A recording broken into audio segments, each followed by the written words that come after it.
Hi, I'm Mike Jennings. Welcome to the Military Minute Podcast. Thanks for joining us today. Today, we're going to talk about leadership questions in the interview, all as part of our foundational series. And when we're talking about leadership questions, what we're specifically talking about is when you're in an interview where you're being evaluated for your ability to lead or manage a team. Specifically, when you are going to have a direct, solid line relationship with a group of direct reports.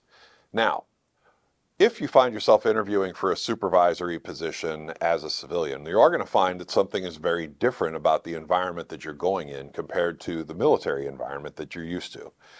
If you take a division or a platoon of 30 to 40 military people who are working for a leader, the military system itself is set up not for business efficiency, but it's set up for combat survivability and for training. So if you take the division officer on a ship, if I use my own Navy background, I had a leading chief petty officer. I had two leading petty officers who were E6s. I had 2 or 3 work center supervisors. And then from there, I had even more E4s, third class petty officers, who were working with the youngest part of the team and the newest part of the organization. And the military is set up that way for a reason, because it's an organization that is constantly sending people out of the service, either through end of career or through enlistments, and constantly has to be training and bringing new people into the organization. And as I mentioned before, it has to be combat survivable. But when we go into the business world isn't interested in combat survivability, it's interested in efficiency.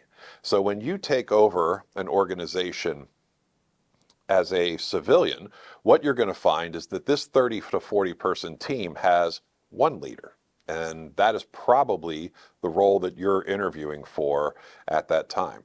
There is no chief, there is no LPO, there is no sergeant, staff sergeant that is going to be helping you with this. It's going to be you with 30 to 40 people reporting directly to you. So that means that your understanding of what leadership means and what it is that your job is to accomplish is very, very important. So when it comes to leadership questions in an interview or leadership in life, the one thing that the leader has to remember is that a leader has one primary goal. And that leader's primary goal is to use his or her influence on one or more people in order to reach the organization's goal for the position that you're in. That is a very important thing to remember when you're, one, working on your leadership, and two, interviewing for it. So let's talk about the part where you're working on your leadership. The military does a very good job of training people on what good leadership looks like. We talk about getting to know your people. We talk about supporting them well. We talk about leadership by walking around. We talk about how being a good leader means showing proper care for that. And those things are all important. But ultimately, even in the military sense, we have a moment where all of that goes aside and somebody has to say, take that hill. And that's when you start collecting the dividends of what your leadership has been. So as a civilian going into this role, your job is going to be to use your leadership to accomplish a business goal. And though you may not ever fully be able to separate your leadership from your position in the business world, you have to work to disconnect these a little bit, particularly because in the military, we always have the Uniform Code of Military Justice backing up our authority. Again, if you don't go to work as a military member, somebody's going to come throw you in jail when that happens. As civilians, people just quit. In the military, when somebody quits at the unit that you're working with, it may cause you a little bit more work, but it doesn't cost your unit any more money.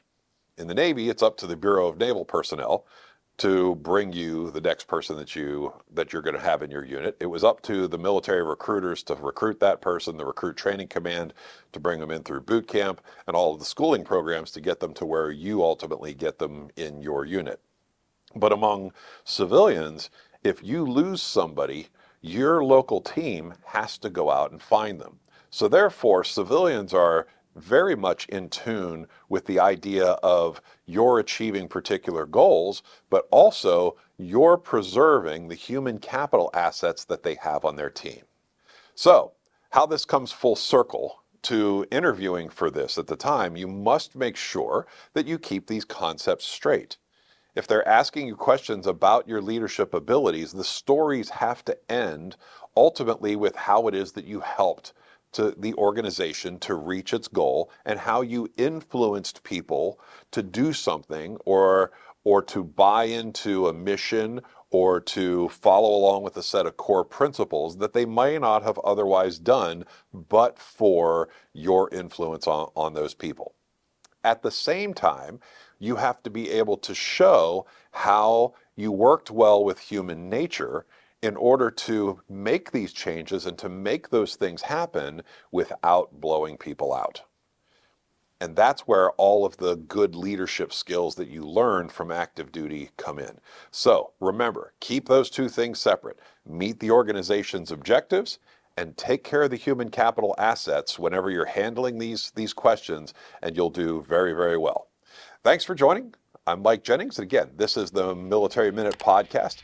If you're interested in more on your interviewing skills and building those and getting ready for the civilian transition, take a look at my book, On Target and On Time, Precision Guidance for the Military to Civilian Transition.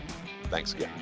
Thanks for joining the Military Minute. Be sure to subscribe on YouTube, Apple Podcasts, Spotify, or wherever you get your podcasts so you're notified when a new episode is released. Is there a topic or conversation you want discussed here on the show? Send it to me at scott.cunningham@militaryminute.us.